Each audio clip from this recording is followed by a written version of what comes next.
दोस्तों सी लैंग्वेज के इस कोर्स में आज हम लोग देखने जा रहे हैं आइडेंटिफायर्स। आइडेंटिफायर्स क्या होते हैं? तो सी लैंग्वेज में जितने आप प्रोग्राम बनाते समय जितने भी स्टेटमेंट लिखते हैं, राइट, वो सब आइडेंटिफायर्स में आते हैं। यानी कि आपके प्रोग्राम की एक सबसे स्मॉलेस्ट यूनिट को आइडेंटिफायर कहा जाता है। जैसे कि कांस्टेंट हो सकते हैं, वेरिएबल हो सकते हैं, कीवर्ड हो सकते हैं। ठीक है, उनको हम लोग क्या बोलते हैं? आइडेंटिफायर्स बोलते हैं। तो आइडेंटिफायर के अंदर फिर आता है कांस्टेंट, वेरिएबल और कीवर्ड्स, राइट। तो कांस्टेंट किसको बोलते हैं हम लोग? तो इस बात को हम लोग ऐसे समझ सकते हैं कि जैसे अगर आप सॉफ्टवेयर बनाते तो आपके सॉफ्टवेयर क्या करता है? आपका सॉफ्टवेयर जो है वो कहीं ना कहीं इंफॉर्मेशन को मैनेज करता है। ठीक है, तो आपका सॉफ्टवेयर जो इंफॉर्मेशन को मैनेज करता है, तो वो इंफॉर्मेशन क्या होती? वो इंफॉर्मेशन एक कांस्टेंट के फॉर्म में ही होती है। मतलब प्रोग्रामिंग की लैंग्वेज में वो इंफॉर्मेशन जो होती है वो एक कांस्टेंट होती है। अगर हम लोग फिजिक्स केमिस्ट्री की बात करें तो कांस्टेंट मतलब वो वैल्यू होती है जो कभी चेंज नहीं होती। लेकिन प्रोग्रामिंग लैंग्वेज या सी लैंग्वेज के सिनारियो में हम लोग बोलते हैं कि कांस्टेंट जो होती है वो एक इंफॉर्मेशन होती है या वो एक डेटा हो सकती है, राइट। मान लीजिए कि आप एटीएम का सॉफ्टवेयर है, तो एटीएम का सॉफ्टवेयर मतलब वो क्या कर रहा है? एक इंफॉर्मेशन को मैनेज कर रहा है। और वो इंफॉर्मेशन क्या है? वो इंफॉर्मेशन है हमारे पास में अकाउंट नंबर हो गया, अकाउंट बैलेंस हो गया। तो वो एक कांस्टेंट इंफॉर्मेशन है जो कि सॉफ्टवेयर मैनेज कर रहा है। ठीक है, तो कांस्टेंट क्या होता है? कांस्टेंट मतलब वो इंफॉर्मेशन होती है, डेटा हो सकता है, इंफॉर्मेशन हो सकता है और कांस्टेंट हो सकता है। तीनों को हम लोग बोलते हैं कि ये तीनों एक ही चीज हो सकती है। ठीक है, अभी कांस्टेंट के अंदर भी बहुत सारी कैटेगरी है। तो जो कांस्टेंट होते हैं ना, कांस्टेंट को अगर हम देखें तो कुछ इस तरीके से इसको डिवाइड किया गया है। एक होते हैं प्राइमरी कांस्टेंट्स और दूसरे होते हैं सेकेंडरी कांस्टेंट्स। प्राइमरी कांस्टेंट्स क्या होते हैं? जो कि इंटीजर, रियल और कैरेक्टर्स होते हैं। ठीक है, ये प्राइमरी कांस्टेंट होते हैं। और सेकेंडरी कांस्टेंट वो होते हैं जो प्राइमरी कांस्टेंट्स की हेल्प से बनाए जाते हैं, जिसमें अरे, स्ट्रक्चर, पॉइंटर, स्ट्रिंग और यूनियन ये शामिल है। तो ये जो सेकेंडरी पॉइंटर वाला सेक्शन है वो हम लोग बाद में पढ़ेंगे। सबसे पहले हम लोग इंटीजर, रियल और कैरेक्टर को समझते हैं कि जो प्राइमरी कांस्टेंट होते हैं उसमें इंटीजर का क्या रोल होता है, रियल का क्या रोल होता है और कैरेक्टर का क्या रोल होता है। ठीक है, तो इसको समझने के लिए हम लोग चलते हैं व्हाइट बोर्ड की तरफ। तो यहाँ पे मैं ओपन करता हूँ व्हाइट बोर्ड। ठीक है, यहाँ पे जो हमारा इंटीजर कांस्टेंट होता है, राइट, इंटीजर कांस्टेंट का मतलब यहाँ पे ये होता है कि कोई भी ऐसा नंबर है ना जिसमें पॉइंट नहीं लगा हो, वो क्या है? वो एक इंटीजर है। जैसे कि मैंने लिखा 25, तो 25 जो है वो एक इंटीजर कांस्टेंट है। मैंने लिखा 250, 250 क्या है? वो एक कांस्टेंट है। लेकिन उसमें क्या नहीं होना चाहिए? नंबर नहीं होना चाहिए। जैसे मैंने लिखा -90, तो ये क्या है? ये एक इंटीजर है। ये एक इंटीजर क्यों है? ये एक इंटीजर इसलिए है क्योंकि इसमें नंबर नहीं है। इसमें नंबर मतलब नंबर है लेकिन इसमें पॉइंट नहीं है। तो ऐसे नंबर जिसमें पॉइंट नहीं होता वो क्या कहलाते हैं? वो एक इंटीजर कांस्टेंट कहलाते हैं, है ना।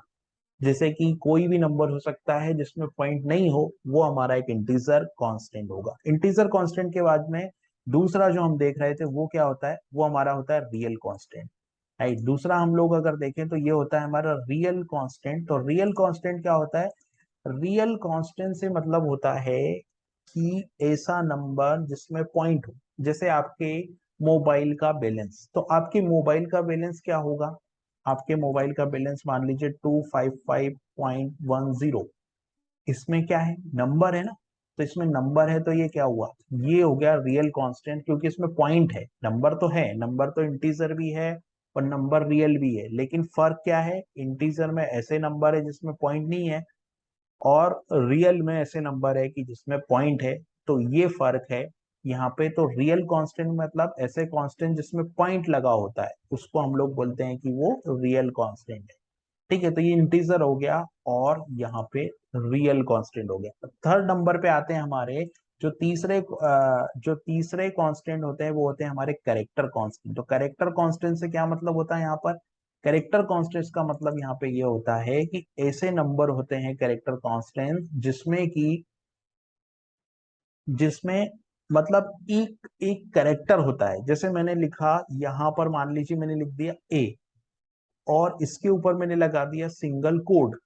तो ये सिंगल कोड ए लिख के मैंने उसके ऊपर सिंगल कोड लगा दिया, तो ये ए क्या हो गया, ये एक सिंगल कांस्टेंट हो गया। मैंने लिख दिया बी, तो बी भी एक सिंगल कांस्टेंट हो गया, राइट। मैंने लिख दिया फोर, इस फोर के ऊपर मैंने सिंगल कोड लगा दिया, तो ये जो हो गया वो कैरेक्टर कांस्टेंट हो गया। लेकिन मैंने लिख दिया -5, तो -5 जो है वो सिंगल करेक्टर है क्या, नहीं है। क्यों नहीं है, क्योंकि इसमें माइनस एक करेक्टर है और 5 एक करेक्टर है। तो जब ये दो कैरेक्टर एक साथ आ रहे हैं तो ये कैरेक्टर कांस्टेंट नहीं है।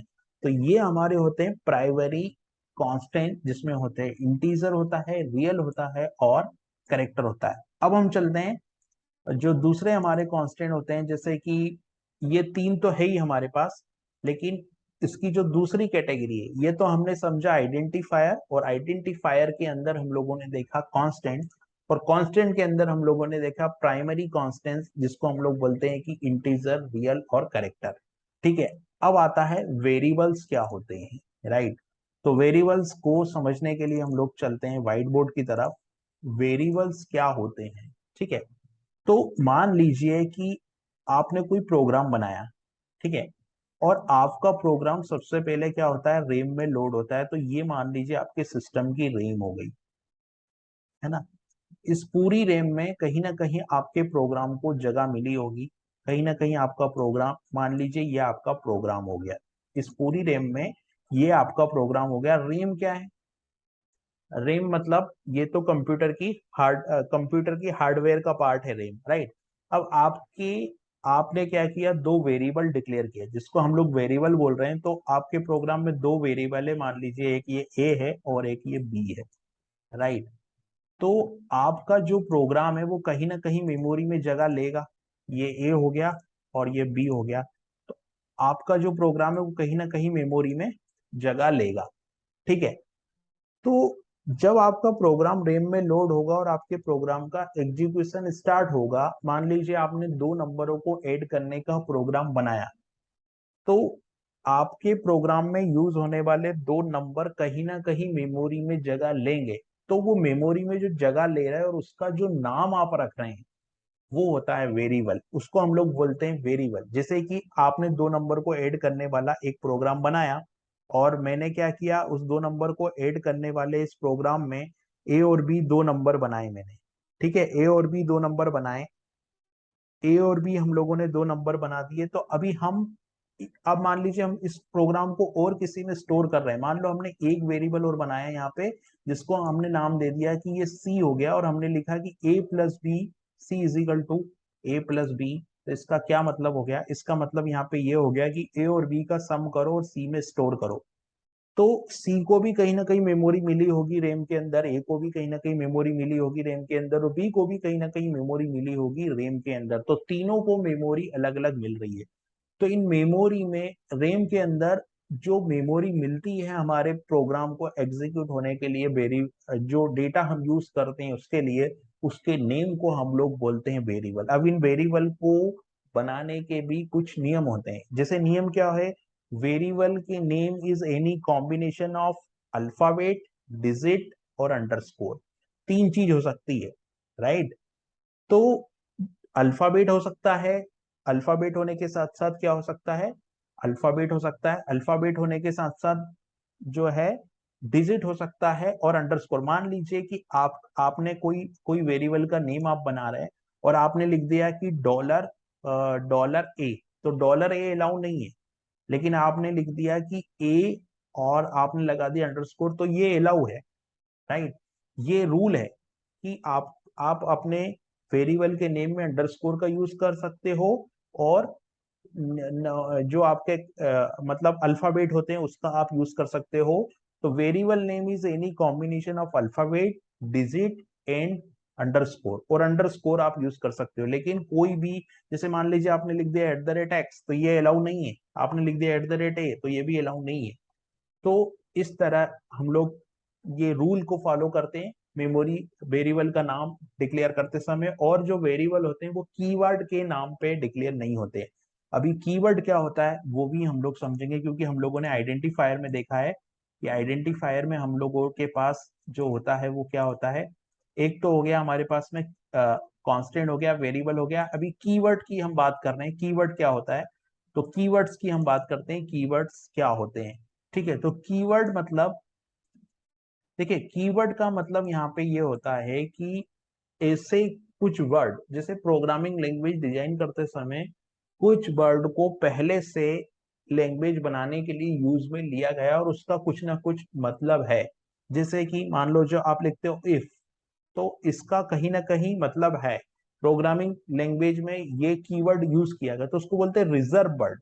कीवर्ड मतलब रिजर्व वर्ड, कि वो कहीं ना कहीं यूज हो रहे हैं लैंग्वेज को बनाने के लिए। तो जब भी हम वेरिएबल का नाम दे सकते हैं तो हम वेरिएबल का नाम देंगे, उसमें हम लोग कीवर्ड को भी यूज नहीं कर सकते हैं। कीवर्ड यानी वो वर्ड पहले से डिक्लेयर है, पहले से उसकी डेफिनेशन डिफाइन है और वो कहीं ना कहीं प्रोग्राम में किसी ना किसी पार्ट में एक्शन परफॉर्म करेगा। तो कीवर्ड मतलब होता है रिजर्व वर्ड, रिजर्व वर्ड को ही हम लोग कीवर्ड बोलते हैं। तो ये था हमारा लेक्चर की क्या होते हैं आइडेंटिफायर्स।